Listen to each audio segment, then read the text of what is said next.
Steven Byers, a fourth-year science student, has been learning a lot lately. But his latest studies aren't limited to just physics and biology. Byers is learning about Islam, a religion he's recently embraced. Like a brief illustrated guide to understanding Islam. About 5 years ago, Byers couldn't have pinpointed what belief system he followed. He was raised a Christian, but Byers remembers feeling let down by his faith when bad things happened in his life. I would always question, like, why would God do that to me, or my family or my friends, it just didn't make sense to me. And then I got pretty angry. That was like the only time in my life where I was really angry about a lot of stuff. Now Byers is feeling more settled. This past spring, he was encouraged by some friends to learn more about Islam.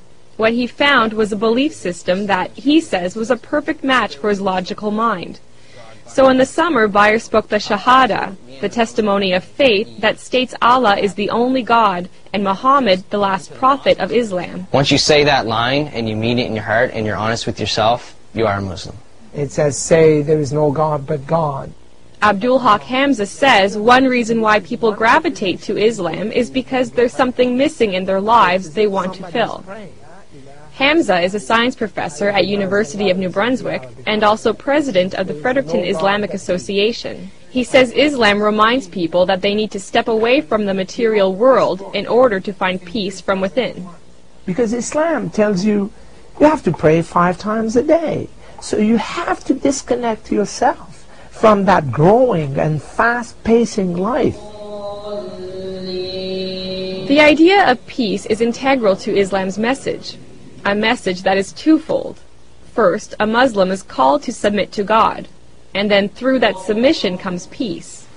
Hamza says the only way to achieve peace outside is to achieve peace inside, through the will of God.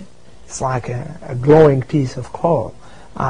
If you look at it, when it's not lit, then it's just dark. When it's lit, then the darkness disappears. It's just a source of light. The other major duties that are required in Islam can strengthen a Muslim's commitment to God and to peace.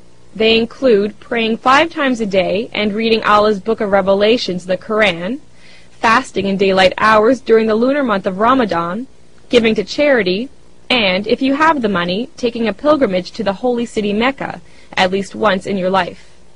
Byers hasn't been to Mecca yet, but he did take part in the fast of Ramadan for the first time. Not eating that period of the day teaches you discipline, and it just, I guess, knocks you down a step and makes you realize, what it is like for those people that can't eat. This was just one of many firsts for Byers, but he says that still it's been easy to adjust to this faith. That's because he feels the fundamental values of peace, charity, and goodwill were already a part of his character. So just coming into it, I guess, would be just changing from the way I was to knowing that's how I was. Maybe it was more of a coming to understand the way I am. Islam is what is with you all the time. You were born with it. It's, in Arabic we call it fitra. It's that which is part of you. They started walking the walk of Islam when they were ready for it. Byers says it's important for people to learn a bit about Islam, even if it's nothing more than to clear away misconceptions that peg Islam as a religion of terror. Byers says if people incorporate the goals and aims of Islam into their lives, like him, they might find some peace they didn't even know they were searching for. Sarah Trainer, CBC News, Fredericton.